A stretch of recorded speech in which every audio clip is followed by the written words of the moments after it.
পটল চিংড়ি রেডি হয়ে গেল। এবার গরম গরম ভাতের সঙ্গে ট্রাই করে দেখা যাক কেমন হয়েছে। প্রথমে পটলগুলো ছাড়িয়ে নিচ্ছি।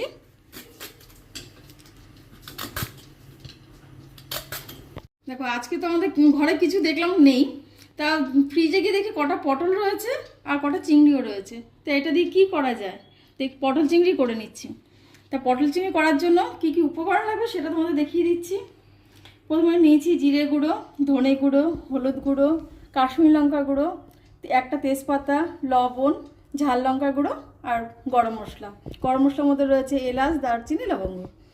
আর পেস্ট করার জন্য একটা বড় পেঁয়াজ, 4টে রসুন, একটু আদা, একটু টমেটো। এটা পেস্ট করে আমি তোমাদের পরে দেখাচ্ছি। পেস্ট করে নিলাম, এবার রান্নাটা শুরু করা যাক। কড়াইটা গরম করে নিচ্ছি, এরপরে গরম হলে আমি তেল দিয়ে দেবো। এবার তেলটা দিয়ে দিচ্ছি, পটলটা ভেজে নিচ্ছি। আমি কিন্তু পটলটা সাদা তেলেই ভাজছি, তোমরা চাইলে রান্নাটা পুরোটাই সরষের তেলে করতে পারো। এর মধ্যে সামান্য লবণ আর একটু হলুদ দিয়ে দিলাম যাতে কালারটা দেখতে ভালো লাগে।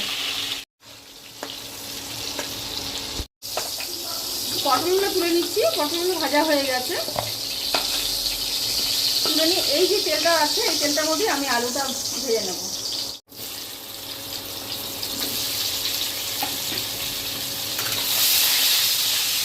চিংড়ি মাছটা ভেজে নিচ্ছি।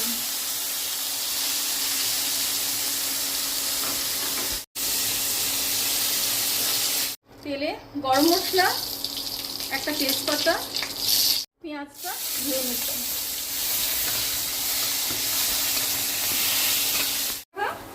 আদা, পেঁয়াজ, রসুন বাটাটা দিয়ে দিলাম।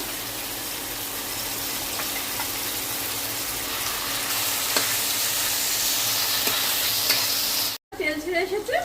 এবার যে গুঁড়ো মশলাটা তোমাদের দেখিয়েছিলাম সেই গুঁড়ো মশলাটা আমি জলে গুলে দিয়ে দিলাম। কিন্তু আমি ডাইরেক্ট দিই না, আমি এইভাবেই দিই। তোমরা কে কীভাবে দাও সেটা আমায় কমেন্টে জানিও। মশলা থেকে তেলটা ছেড়ে এসেছে। এবার যে আলু পটলটা ভেজে রেখেছিলাম সেটা দিয়ে দিলাম, পেঁয়াজটাও দিয়ে দিলাম। নেড়ে ছেড়ে জল দিয়ে ঢাকা দিয়ে দেবো, তারপর তোমাদেরকে দেখাচ্ছি যাক কতটা কি হলো। না হয়েই এসছে। আচ্ছা নামানোর আগে একটুখানি ঘি ছড়িয়ে নামিয়ে দেবো।